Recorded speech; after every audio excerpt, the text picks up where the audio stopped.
¿Alguna vez te has preguntado cómo nacieron las grandes civilizaciones y las culturas complejas? Usualmente nos conformamos con la explicación de que primero apareció la agricultura y eso inmediatamente hizo que la gente se volviera a sociedades complejas. Y la realidad es que no. La agricultura es un prerequisito muy importante y vino a cambiar las reglas del juego de la humanidad de una manera como no se imaginan. Ya hice un video al respecto.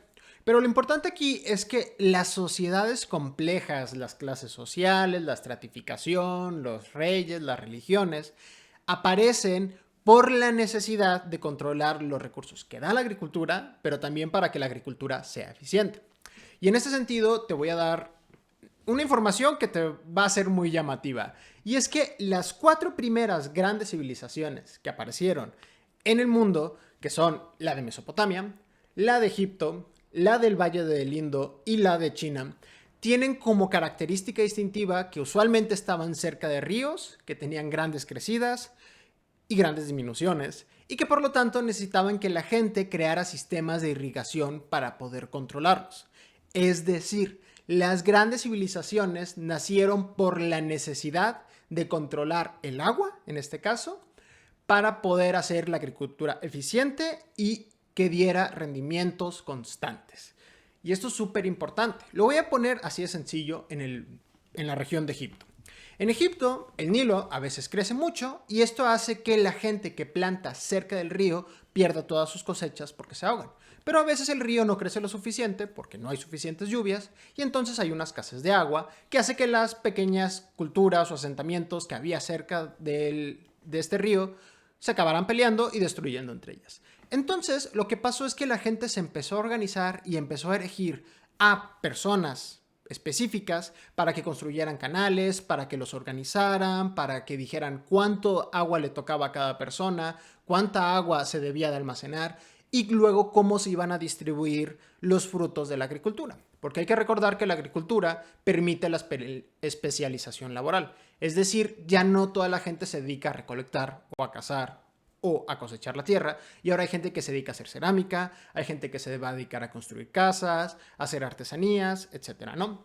Y entonces esto va a ser muy importante porque esta asignación de los recursos se la dieron a una sola persona o a varias personas, porque luego esta persona va a hacer todo el sistema burocrático.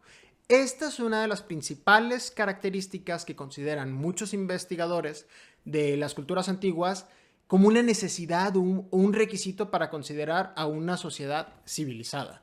Que es decir, tienen una burocracia o tienen un sistema que permite delegar tareas. Y esta delegación de tareas entonces va a crear a la gente que se dedica al ejército, de parte más o menos de un ejército privado, de un asentamiento que luego se va a dedicar a atacar a otros, ya sea para obtener más agua, para obtener recursos. Todos sabemos para qué funciona la guerra, sobre todo en la antigüedad para obtener esclavos, para defenderse directamente, porque luego los nómadas seguían pululando por ahí. Hay que recordar que la gente que no se dedicó a la agricultura, había muchos nómadas y a veces cuando veían estos asentamientos se sentían muy tentados, los atacaban, los saqueaban y los destruían. También esto llevó a la construcción de las murallas, que es otra actividad muy importante de las culturas civilizadas. Es decir, se creaban ciudades o asentamientos, ya se consideran como ciudades, que estaban fortificadas y defendidas del mundo exterior. Porque aquí se está haciendo una idea de otredad, es decir, de existen otros.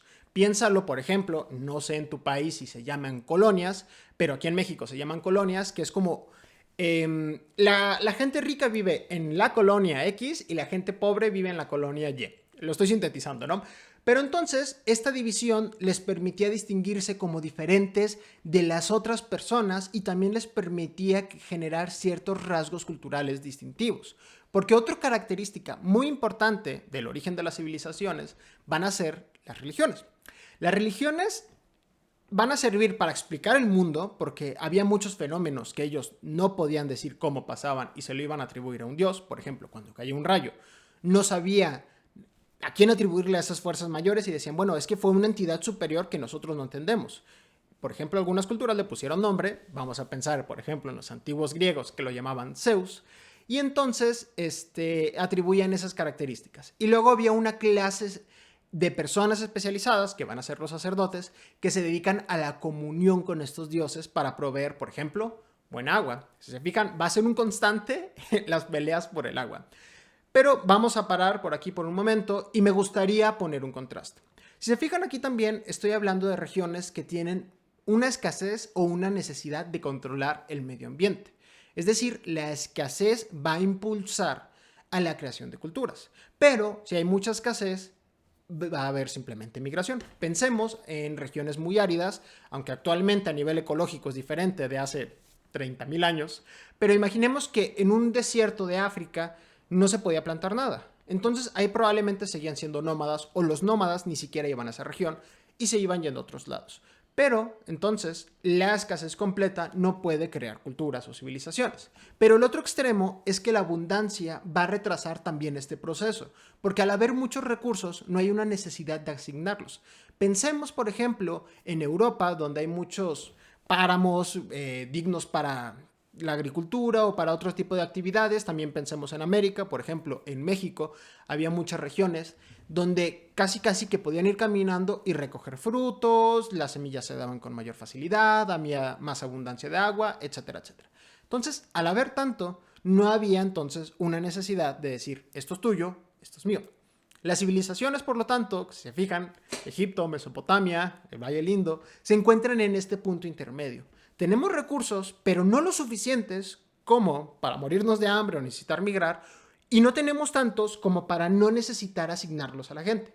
Por eso nacieron en estos lugares. Por eso a veces que pensamos que son espacios relativamente áridos o de difícil producción, porque actualmente no están entre las principales regiones productoras de productos agrícolas, de recursos agrícolas, pues hay que entender que tiene que ver precisamente con esto. También hay que agregar otro detalle y es que el cambio ecológico ha hecho que estas regiones las veamos y las entendamos de una manera muy distinta, porque ahora son más áridas que antes, pero sigue aplicándose el mismo principio en ese sentido.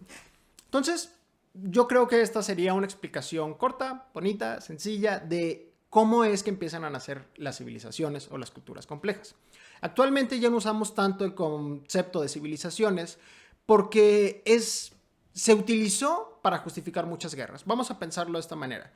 Cuando los europeos llegan a América, ellos dicen, bueno, nosotros somos civilizados y los americanos no. ¿Por qué? Porque ellos no tenían unas burocracias tan complejas, o cuando sí había burocracias es que no tenían escritura o es que no tenían tales cosas. Ellos son bárbaros y nosotros somos civilizados. Siempre se ha hecho esta contraposición entre culturas.